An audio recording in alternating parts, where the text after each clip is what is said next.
Pak Supri ini terkaget. Ternyata jenazah tersebut adalah bapak-bapak yang tadi.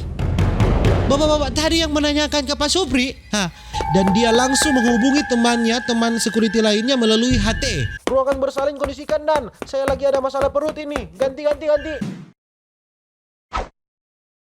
Alright my gengs, my boy, welcome back with me Renaldi Gilbert. Bagaimana kabar kalian? Semoga kalian baik-baik saja. Kali ini saya akan menceritakan tentang pengalaman horor yang dialami oleh Bapak Supri. Bapak Supri ini bekerja sebagai security di salah satu rumah sakit yang ada di Pulau Jawa. Cerita ini berdasarkan kisah nyata yang diambil dari akun Twitternya @cerita_setan. Pak Supri ini dikabarkan juga sering diganggu dan banyak mengalami pengalaman horor di rumah sakit tersebut. Bagaimanakah ceritanya? Selamat datang di Duduk Cerita Horor.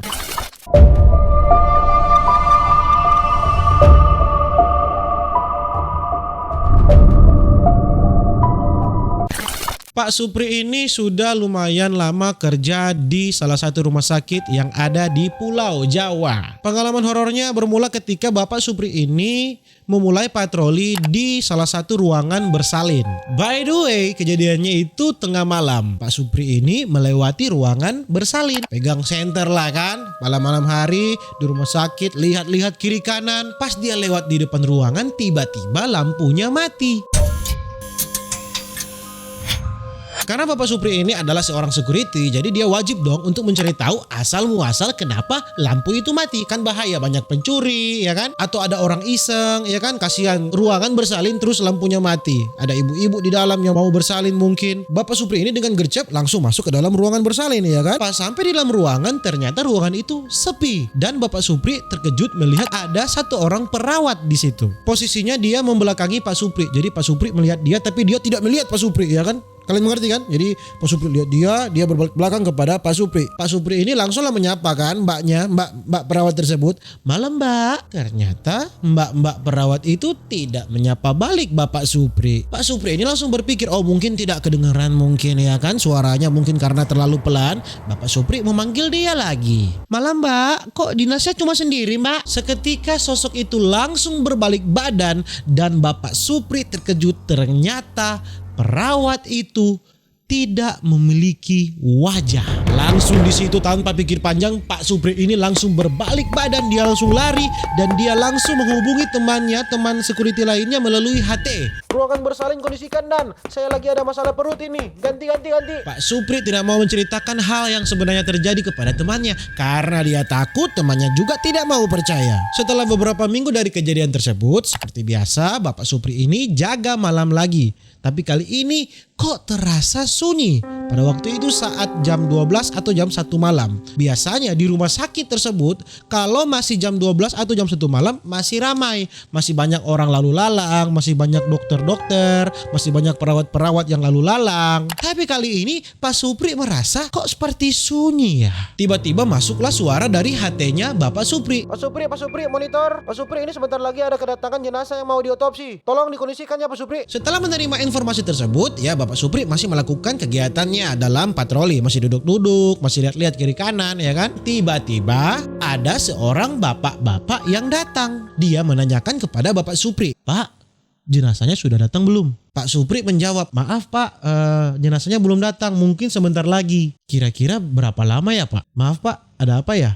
Bapak dari pihak keluarga. Tapi setelah itu si bapak yang menanyakan kepada Bapak Supri langsung terdiam dan pergi. Tidak lama setelah itu, mungkin sekitar 15 menit, mobil ambulans pun datang bersama jenazah yang mau diotopsi. Ketika ambulans itu datang, Pak Supri ini langsung gercep dong mau membantu untuk mengangkat jenazah tersebut ya kan. Tapi ketika dia ke belakang dan melihat jenazahnya, Pak Supri ini terkaget. Ternyata jenazah tersebut adalah bapak-bapak yang tadi. Bapak-bapak tadi yang menanyakan ke Pak Supri. Bapak-bapak yang itu ada di peti dong. Pak Supri kaget dan hanya bisa terdiam. Dalam hati Pak Supri dia berkata, astagfirullahaladzim. Oh bapak yang tadi tuh.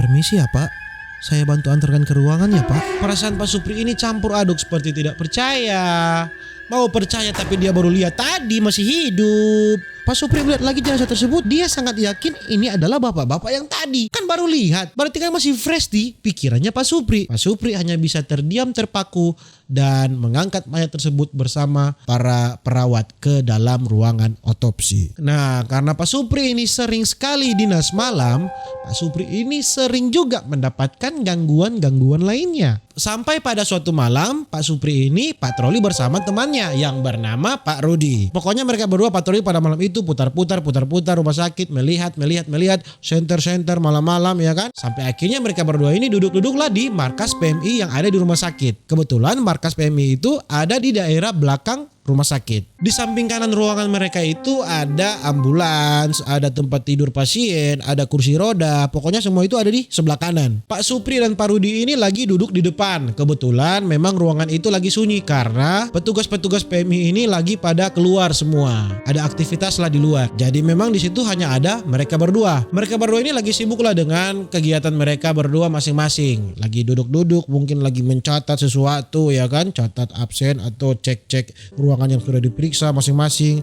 Pokoknya suasananya hening, sunyi, dan sibuk dengan urusan masing-masing. Sampailah akhirnya kesunyian itu pecah ketika Pak Rudi menggeserkan kursinya ke Pak Supri. Jadi lagi duduk sebelah-sebelah digeser.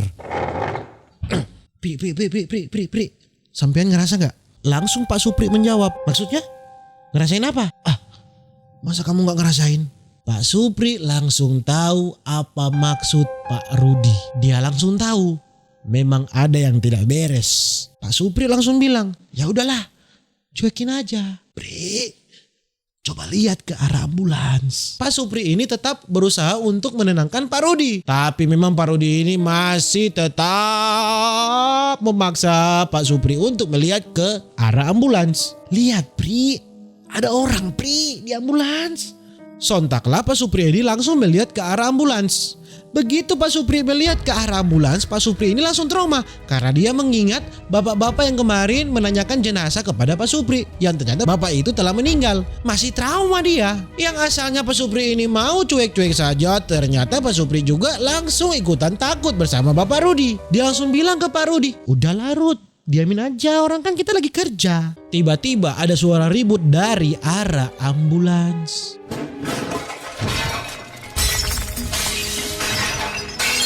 Disitulah Bapak Rudi dan Bapak Supri ini langsung ketakutan. Mereka berdua langsung jadi serba salah. Mereka kan sebagai security tetap harus memeriksakan apa yang terjadi di sana. Takut ada barang rusak, barang pecah, atau ada pencuri mungkin. Itu kan pekerjaan mereka berdua. Mereka berdua harus pergi ke sana memeriksakan apa yang terjadi. Tapi di sisi lain mereka berdua ini sudah takut duluan.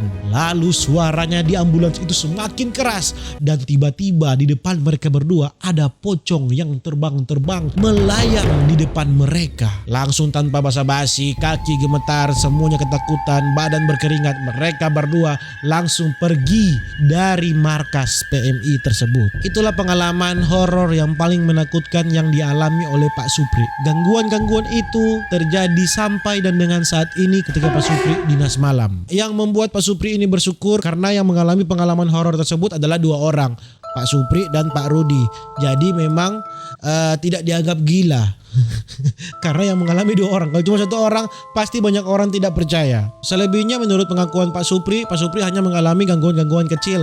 Seperti ketika dia melihat ada anak kecil sedang bermain, dan ada lift yang naik turun padahal kosong, dan ada kursi roda yang berjalan dengan sendirinya. Itulah pengalaman horor Pak Supri yang menjadi security di salah satu rumah sakit yang ada di Pulau Jawa. Kalau saya sih yakin bukan cuman security di rumah sakit. Semua security pasti mengalami hal-hal horor. Entah itu security di hotel, entah itu security di gudang. Di gudang, apalagi di gudang itu pasti sangat menyeramkan ya. Kalau kalian ada cerita-cerita horor lainnya, silakan ceritakan di aldigilbert997@gmail.com. Kalau ada request kisah-kisah horor lainnya atau kisah-kisah mistis atau ada hal-hal tentang kriminal yang terjadi, silakan komen di bawah ya. Alright, sampai jumpa di duduk cerita horor lainnya. Dadah.